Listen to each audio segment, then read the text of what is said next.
Nawawala isang FA-50 fighter jet ng Philippine Air Force na may sakay na 2 piloto. Ayon kay Colonel Maria Consuelo Castillo, tagapagsalita ng Philippine Air Force, nagpapatuloy ang search and rescue operation sa mga piloto na nawala ng komunikasyon sa iba pang kasama sa tactical night operations kahapon na madaling araw.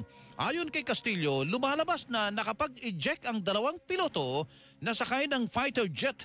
Natuntunan niya sa magkahiwalay na lugar ang tinatawag na personal locator beacon ng 2 piloto. Sa ngayon, hinahanap na umano ng kanilang mga tropang kinaroroonan ng 2. Umasa si Castillo na buhay ang 2 piloto lalo't na activate manually ang kanilang mga personal locator beacon. We are very optimistic, ma'am, kasi normally these personal locator beacons are activated manually. Possibly po, they're alive.